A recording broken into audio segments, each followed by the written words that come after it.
wonna wosinzira okuba ate ng'owuliriza olwokuba ate ng'ogoberedde enteekateeka olunaku olwalema olw'etandise nago gannaku galimbya mirimo nga bw'ogamba nti buli muntu asaanye okuba ate ng'akola yalibadde afuna ekikumi ekyo oba entuuyo zeezo nesobola okuba ate nga zisasulwa mu mbeera eno nno si bweri mbagagga ab'enjawulo mu Kampala Uganda yonna amawulire gesobodde okuba ate nga tufunyeeko okuva mu nsonda ezeesigika gasobodde okuba ate nga gatulaze nti abaali abakozi ku leediyo gye bayita Digida FM 106.5 ng'ali ewanga lye wali sayidi z'ebukoto basobodde okuba ate nga olunaku olwaleero bafulumiza ekiwandiiko nga bagamba ng'ekiwandiiko kino kibaweereza mukama waabwe. Ekiwandiiko kino bakiweereza under secretary wa Minister of Agriculture omukulu gwe bayita Ronald Segawa gy'agenda nga bamuwadde ennaku 3 asasule ssente zaabwe. Abakozi bano bagamba babanja miliyoni 13 n'emitwalo 61,200 ze baakolera ze babanja mu bbanga lya myezi nga 18 ze badde bakolera ne bagoba, era nga bagamba nti babanja ne miliyoni 35 ez'okubagoba ku mulimu nga tebeetegese n'abalabye ennaku, ne babanja ne miliyoni 10 ez'abannamateeka baabwe. Mu mbeera eno ekiwandiiko kye bawandiise nga basinziira mu bannamateeka baabwe okusinziira mba Kigenyi and Opira Kigenyi Opira Company Advocates bawandiise ekiwandiiko kino nga bakiweereza omukulu gwe bayita Segawa Ronald gy'agenda Managing Director wa Digida FM ng'esinziira wali Bukoto eri ku ploti 3A 3B Kiwana Road eri Bukoto Kampala nga bagamba demand note eno kuliko abaali abakozi nga kwaliko ba radio presenter, ba producer, ba DJ, ba programmer, ba security officer, ba cashier, abakola ku reception n'abakola emirimu egy'enjawulo ng'amannya agaliko abawandiise nga basiza wamu ne bagamba nti Semaganda Faruku, Kakinda Adrian, Serumaga Pade, Kyeswa Robert, Okumu Edwin, Nakitende Harriet, Serwadda Judy, Sande Robert, oboyezo muyita TaataSam, Katende Martin, Kavuma Ronald, Nasanga Alima, Lukwago Potential, Nambalirwa Faith, Tabu Norman, Sebulime Gideon, Kato John ne Bisaso Abe nga basiza wamu ekiwandiiko kino nga bayita bannamateeka baabwe basobodde okuba ate nga bawandiikidde omukulu okuba ate nga basasula ssente ezo z'owulidde waggulu miliyoni 13 n'ezigwamu ze baagala okuba ate nga basasula. Sobodde okuba ate nga nfunyeeko ku bakozi bano abasobodde okuba ate bawandiise ekiwandiiko kino tukakasa bye boogera bituufu tebabanga baagala kwonoonera musajja linnya. Mu mbeera eno sobodde okuba ate nga nkubirako omukulu bamuyita Kakinda Adrian tukakasa bino bye bawandiise bituufu bannamateeka bakosezza ensonga eno tebagala kwonoona linnya lya mukulu ono. Mu mbeera nga bwetambula omukulu ategeezeza bw'ati. Kale sebo naye gye baliko amanya sebo amanya nze Kakinda Adrian Kakinda Adrian waliwo abasinga bamanyi nga nnyina analysis nyina analysis mbeera nkulaba ku Digida 1.5 tubadde mbadde nkola ebyemizannyo ku Digida Farmer naye embeera gye tuyisiddwamu si nnungi akamu. Ekiwandiiko nkirabyeko nga mubanja akasente ako njagala okutangaza ko obuzibu bwavaawa. Obuzibu bwava ku bakama baffe obutagala kusasula ne bakozesa omukisa gwa lockdown okusobola okutubba ne baggalawo kampuni nga tebatugambye naye nga tubabanja kumpi emyezi nga 10 miramba tubabanja obukadde nga 13 ng'ogasse ssente bonna abana ze babanja. Y'ensonga lwaki twasobodde okuba nga tugenze bannamateeka abakigenya ne Company Advocate tusobole okugenda mu kooti tukake omwami Segawa under secretary wa Ministry eya Agriculture, Animal Husbandry and Fisheries okusasula ssente ezo.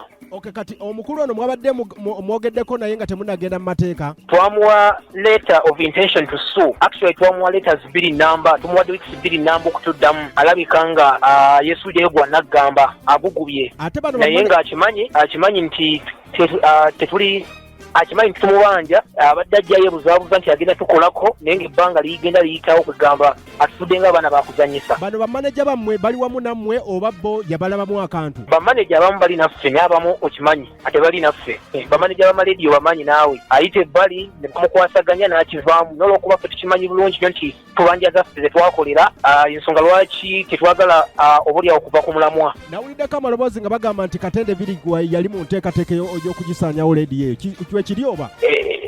Oli mutuufu nnyo. Alex Katende Birigwa bwe buzibu obw'amaanyi mu kampuni zonna era ndowooza Digida teyagenze radio Buddu eyinza okuba nga ejja okuddako bw'anaaba tavuddewo. Ensimbi z'abaana olugambo lugamba nti abadde azifuna atusasule ng'azikozesa birala. Ensimbi ezo ne zibeera nga ezikozeseddwa bulungi naye ffe ebyo tetubifaako twagala kutwala nannyini kampani ya Digida era nga kampuni eyo evunaanyizibwako abantu babiri. Segawa Ronald gy'agenda akola nga under secretary mu Ministry of Agriculture, Animal Husbandry and Fisheries ne mutabani we Tamale Mark ebananyini kampuni ya Digida FM Limited. Ennaku obula ennaku mmeka kuba eggulu ero tulikoze ku Monday nga mukaaga ogw'omusanvu. Ennaku zaaweddeyo bamu ennaku 3 ne twongeramu ennaku 2 tatuddamu. Kati mugenda mu kooti. Tatuddamu.